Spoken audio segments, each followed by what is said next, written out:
Okay, we got a lot going on for this video. First off, we have got the latest update from Microsoft Flight Simulator 2024. It's update 2 and it's available to download in beta as we speak. Now, I'll step you through in this video how to download betas. This runs for all games in Steam if there are betas available.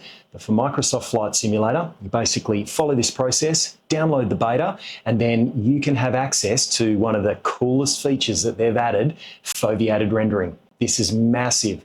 Now, for those that don't know what that is, it's the ability to render the outer area of the image, which we can barely see, at a lower resolution, and then the center of that resolution is native or much sharper. Now, the benefit here is that this is foveated rendering, not fixed foveated rendering. So that means that eye tracking is going to work with this. So any headsets that have eye tracking can take advantage of this. So wherever your pupils are looking, the eye tracking is tracking that movement and the foveation is moving with it. So that is absolutely wild. It's pretty much the way our eyes work in real life. We see a much lower resolution in the outer periphery and then a very pencil beam sharp level of resolution in the middle. And when we move our eyes around, our brain stitches it all together. We don't notice the difference. So this is really getting exciting.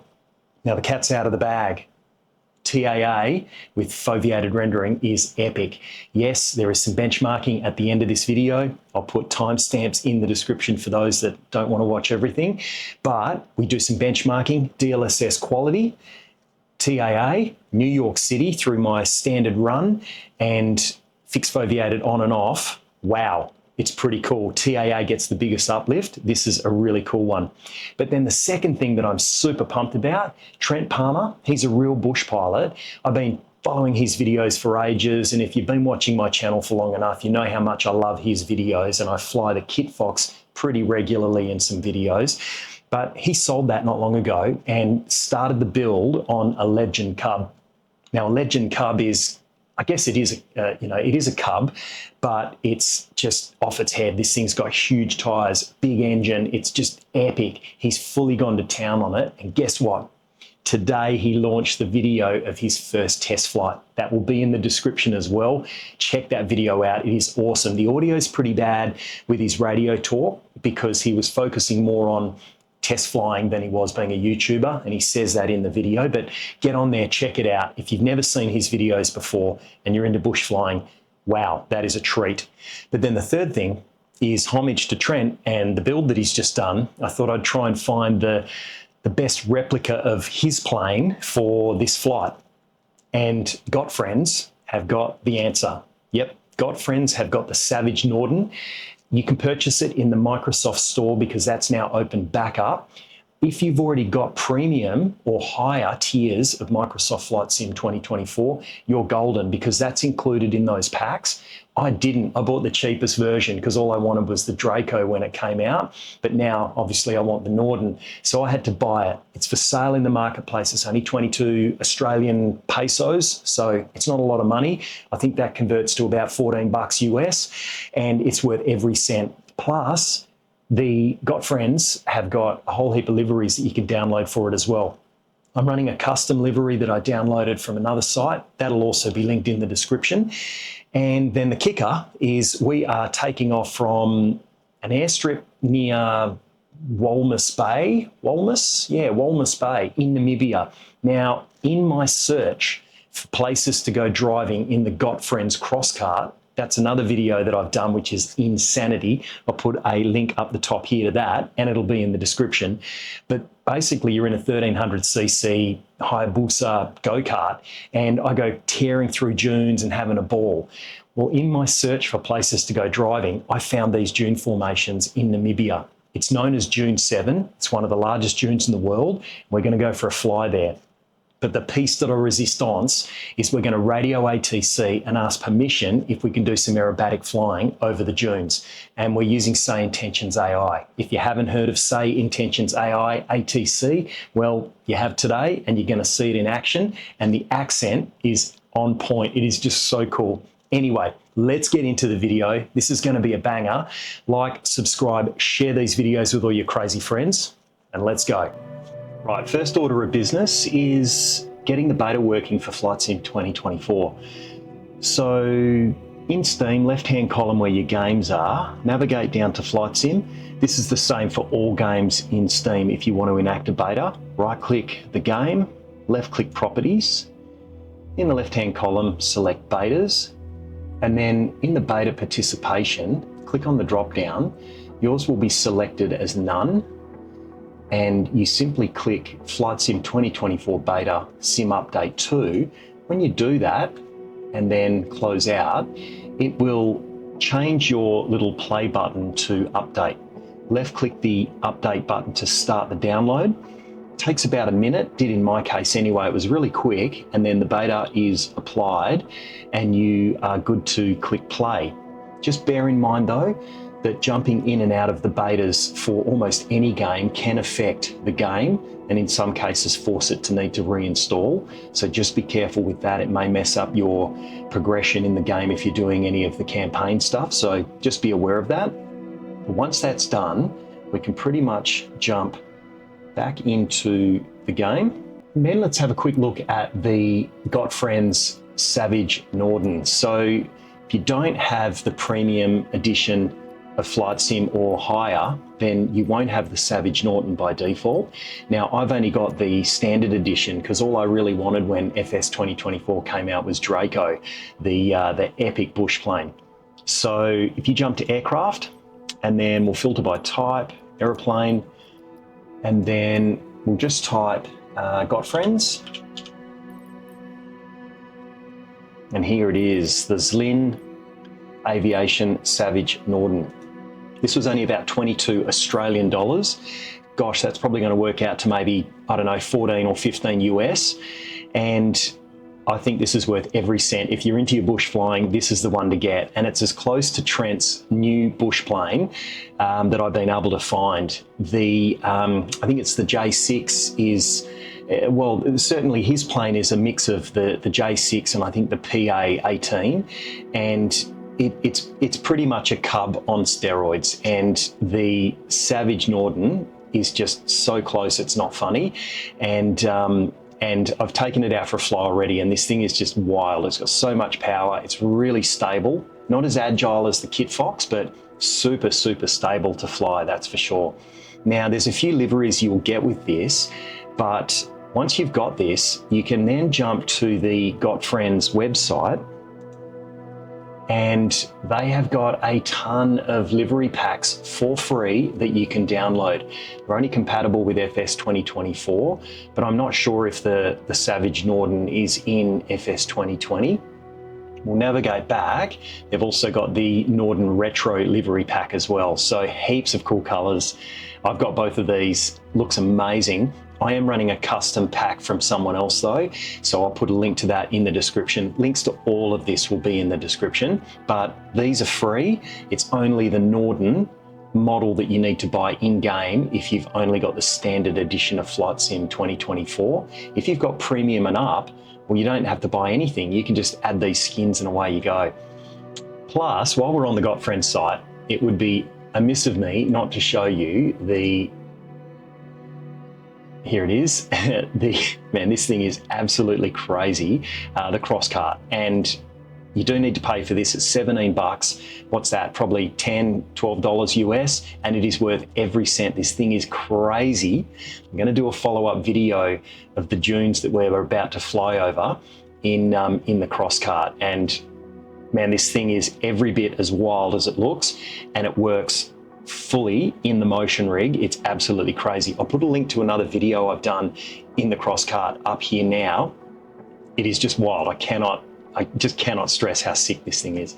Okay, so let's jump out of there and back into Microsoft Flight Simulator. And we'll just back, and we want to jump into our options so that I can show you the VR tab and then the VR graphics tab. And here it is, Foveated Rendering. We now have this as an option native in-game. I always used to use the OpenXR toolkit, and this really supersedes that. So I'm not using the OpenXR toolkit in this instance at all, and simply tick that box. There's no additional advanced options, but I'm hoping they'll add them in the future, because OpenXR toolkit would let you adjust the circumference of that foveation, but also divvy that foveation up into quadrants so that you could perhaps have the very outer quadrant at a much lesser resolution, and then medium resolution, and then high resolution in the center. And that helps certainly to squeeze the most out of it. But certainly this is giving me a frame bump. And at the end of this, I'll actually put up a benchmark showing New York City with TAA and what the frame increase is using foveation. I'll also put it up for the DLSS super resolution quality, which I prefer to fly in, so that you can see both tests and what kind of a bump you can expect with this foveated rendering using the Pimax Crystal Light. Okay, so we will save those settings, and pretty much we're going for a fly in the Savage Norden as a bit of a homage to Trent and his new plane. I'm super, super excited that he's got it. It's really cool watching him fly it. It must be nerve-wracking taking that out for its first fly though. And we are looking for a place called Walvis Bay. So here it is, in Namibia, Walvis Bay. I stumbled across this when looking for big dune formations to go for a cruise in with the crosscart. So I'll be doing a follow-up video here in the crosscart. We are pretty much going to take off from Walvis Bay airstrip, and we are going to go for a bit of a fly through the dunes here. Request from ATC permission to do some low-level aerobatics and test out the Savage Norden. And then, I don't know, we might even see if we can land on one of these and catch a really awesome, awesome sunrise. So let's jump in, and we're going to commit to, we'll basically start here as our departure point, and we can then radio ATC once we're in. So on the ground, ready for takeoff, let's go. And here she is. Man, she looks awesome. Got the big Alaskan bush wheels on her. What an absolute beast. It's running the 916 Rotax, 160 horsepower, and yeah, absolutely wicked. We'll go for a bit of a walk around, and yeah, what a beast. Not as nimble as the Kit Fox, but really stable, and a little bit twitchy on takeoff though. Really, really powerful, and I find it really wants to pull to the left quite a fair bit, but yeah, very, very stable aircraft, and really enjoying flying this. So let's get her in the air. We'll need to get ATC on the line. So I'll just open up our little tool ribbon here, and we'll get up the Say Intentions AI. All right, what do we need to be on? Tower is 122.5. Okay, so we'll just tune that into the radio. 122.5. We'll commit that. Let's get ATC on the line. Walvis Bay, experimental 3 Mike Bravo. We are ready for departure on runway 27.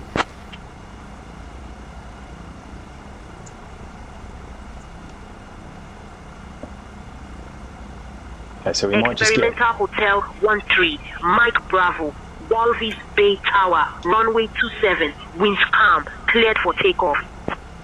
All right, so let's get her in the air. So we'll get handbrake off. Where are we at here? We're going to want half flaps. I mean, even the flaps lever, everything just, it is very similar to Trent's new Cub. It's pretty awesome.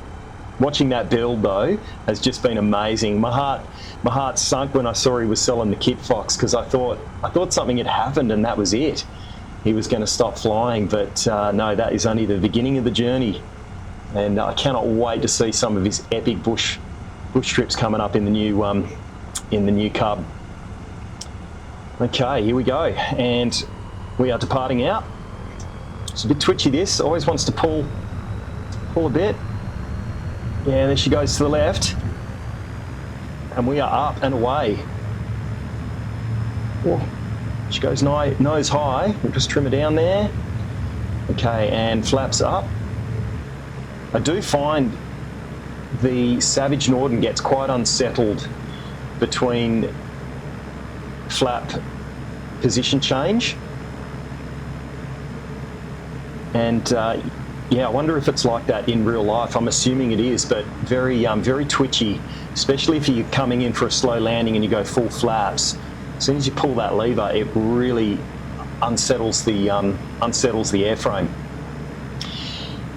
Now we are going to request from ATC permission to do some low-level aerobatic flying over the dunes, so it'll be interesting to see what they have to say about this. But I'm really treating this a bit like Trent has, as the test fly for the first time in the Savage Norden. I've gone for a few little mini flies, but this is the first one where we're really going to put it through its paces. And gosh, she gets 542 Alpha X-ray expedite, climb to 2,000 feet, traffic on departure. There's 2,000 expediting Skyhawk 542 Alpha X-ray. That's the same Tensions AI chatter that you hear coming over the radio. But she has no problems getting up to airspeed really quick. File departure runway 9, climb your 18, flight level 230, departure frequency 122.5. We'll stay with you on tower. Squawk 2122 to USA 727. Right, so there's the dunes, and let's see if we can get ATC on the radio. Walvis Bay, experimental 3 Mike Bravo. We are requesting permission for some low-level aerobatic flying over the dune formation near Dune 7. The traffic and stuff on the ground is looking really good. Experimental 3 Mike Bravo, approved for low-level aerobatic flying over the dune formation near Dune 7. Maintain VFR and exercise caution. Walvis Bay, experimental 3 Mike Bravo, understood, maintain VFR, and we will be careful and radio once finished.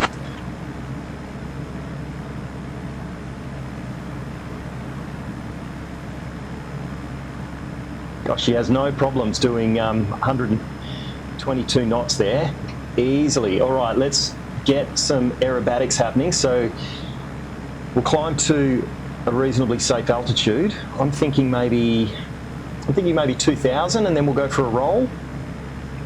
So let's see how she climbs.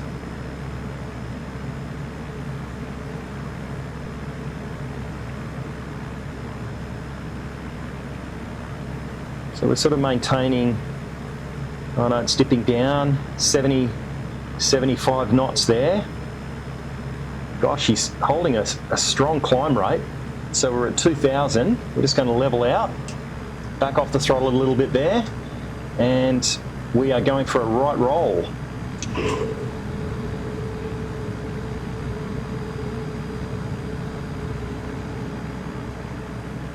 Not too bad. She wanted to nose down a little there, and we'll go for left roll. She's definitely slower than the Kit Fox, definitely slower, but doing it with ease. So we might climb up to 3,000, and then we're going to go down for a dive, and we will try for a loop. Right, we're at 3,000, just passed, and we will nose down. Power's on. Back on the stick.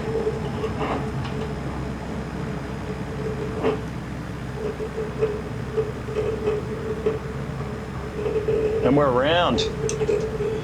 Power's off. Woohoo! Oh man, wow. Yeah, not as nimble as the Kit Fox, that is for sure. Right, so we are going to see if we can land on a dune now, and we'll make our way back down towards these bigger dunes here, and we'll see if we can actually sneaky in on the ridge of one of these dunes and drive up to the top, and get a really cool angle. Yeah, this has got cross-cart written all over it. Okay, so we've got quite a large one just up in front there. So let's go half flaps. She does get quite unsettled when we engage the flaps lever. I'm going to try and bring her in as slow as we can.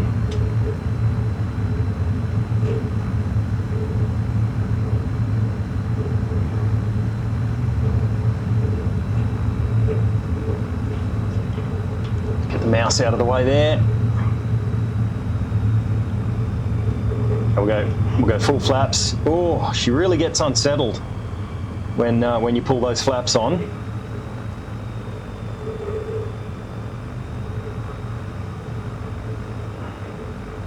Because I'm running the VP Force Rhino force feedback joystick, once you start to slow down, the stick goes real slippery. It's so cool. Oh. Okay, let's see if we can bring her in on the back of this one. Here we go. Oh gosh, we almost fell out of the sky there. Oh, that was rough. I think we might have scraped a wing. Let's see if we can get to the top.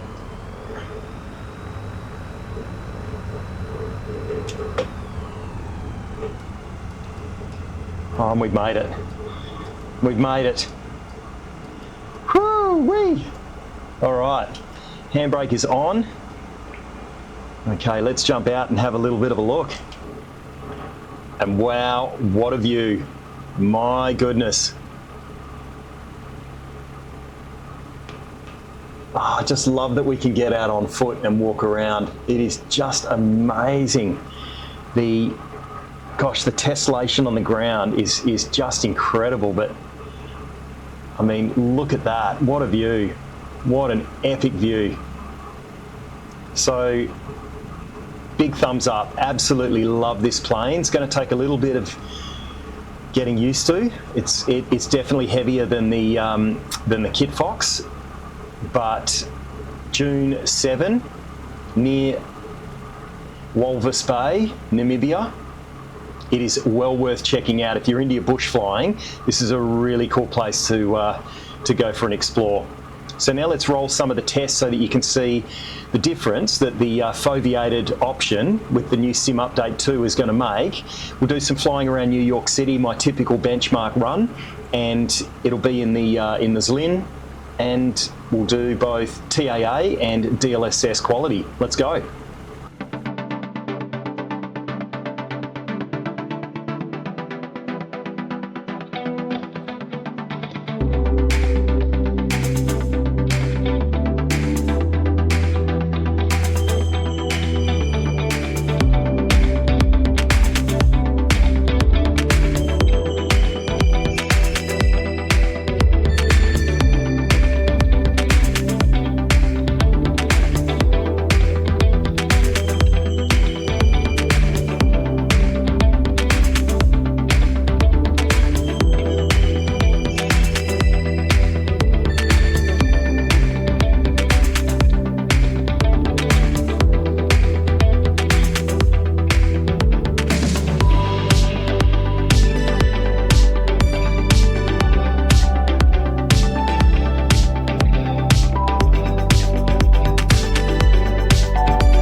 There you have it. Those results are pretty profound. I was super impressed with TAA. Look, I know people are still wanting more frames, but trust me, give it a try, get in. It is working amazing. And wow, Foveated Rendering, I'm so excited. Microsoft delivering us these new tools and features, because this is really the future with these new, more powerful headsets coming out. And especially because the RTX 5090 is almost next to impossible to get your hands on. These tools and these bits of software improvements are what we need. I hope you enjoyed it, and I'll see you in the next video.